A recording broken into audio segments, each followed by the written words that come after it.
Hi. ഇത് July മാസത്തെ നറുക്കെടുപ്പ്. ജൂലൈ മാസം നമ്മളുടെ ക്യാമ്പയിനേഴ്സ് ഇവിടെ നൽകിയ കൂപ്പണുകളിൽ നിന്ന് നമുക്ക് ലഭിച്ച റെസിപ്റ്റുകളിൽ നിന്ന് 3 വിജയികളെ കണ്ടെത്തുകയാണ്. ജൂലൈ മാസം ഡോണേഴ്സ് ആയി നമ്മളോട് സഹകരിച്ചവർക്കുള്ള ഗിഫ്റ്റാണ്. ഓരോ ആഴ്ചയും നറുക്കെടുപ്പ് നടത്തുന്നു. അതോടൊപ്പം തന്നെ ഓരോ മാസവും നറുക്കെടുപ്പ് നടത്തുന്നു. സമ്മാനങ്ങൾ വിതരണം ചെയ്യുകയും ചെയ്യുന്നു. എല്ലാം പ്ലാവില പ്ലസ് TV എന്ന സോഷ്യൽ മീഡിയയിൽ ഇത് പബ്ലിഷ് ചെയ്തിട്ടുണ്ട്. അതിനനുസരിച്ച് ഗിഫ്റ്റ് കരസ്ഥമാക്കാവുന്നതാണ്. നമുക്ക് നേരിട്ട് അയച്ചു തരുന്നവർക്ക് ഇങ്ങനെ ഒരു നറുക്കെടുപ്പ് കൂടി നമ്മൾ ഉൾപ്പെടുത്തിയിരിക്കുന്നു.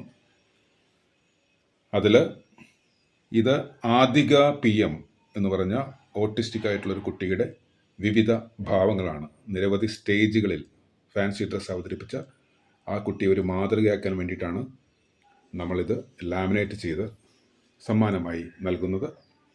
രണ്ടാമത്തേത്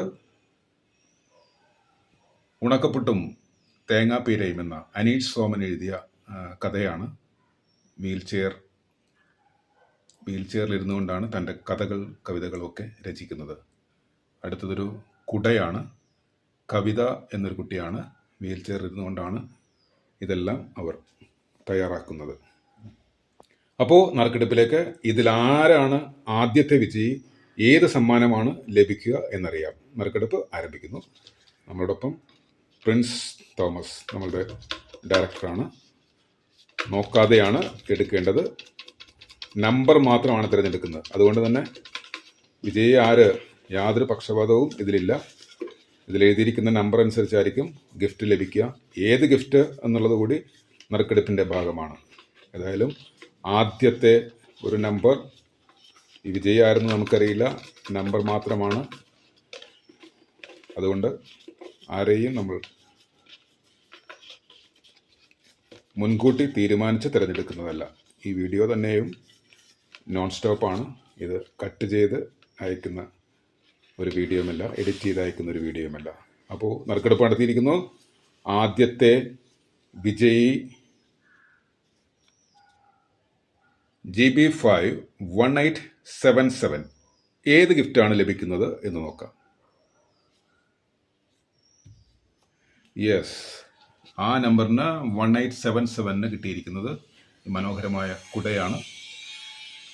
ഈ കുട പ്രധാന കമ്പനികളിൽ നിന്ന് വാങ്ങി അസംബിൾ ചെയ്യുകയാണ് നമ്മുടെ കുട്ടി കവിത ചെയ്യുന്നത്.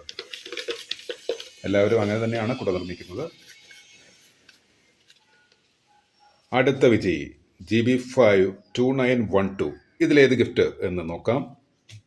യെസ്, ആദികയിലേക്കാണ് ഈ ഗിഫ്റ്റ് പോയിരിക്കുന്നത്. ആദികയുടെ വിവിധ ഭാവങ്ങൾ ആയിരിക്കും നിങ്ങൾക്ക് ലഭിക്കുക. ഒരു ലാമിനേറ്റ് ഫ്രെയിം ആയിരിക്കും നിങ്ങൾക്ക് ലഭിക്കുക. ഇനി മൂന്നാമത്തെ ആൾക്ക് സ്വാഭാവികമായും അനീഷ് സോമൻ എഴുതിയ രചനയാണ് ലഭിക്കുക. നമ്പർ 2530. ഇത് നിങ്ങളുടെ കൈകളിലേക്ക് എത്തുന്നതായിരിക്കും. ലഭിച്ചു കഴിഞ്ഞാൽ ഇത് അതുപോലെ തന്നെ നമുക്കൊരു ഫോട്ടോയായി നൽകിയാൽ നമ്മളുടെ സോഷ്യൽ മീഡിയയെ പരസ്യപ്പെടുത്തുന്നതാണ്. അതുകൊണ്ട് നമ്മളുടെ വിശ്വാസ്യത, PPTV ചാരിറ്റബിൾ സൊസൈറ്റിയുടെ വിശ്വാസ്യത ഒരിക്കൽ കൂടി കൂടുകയും ചെയ്യും. എല്ലാവർക്കും താങ്ക് യു.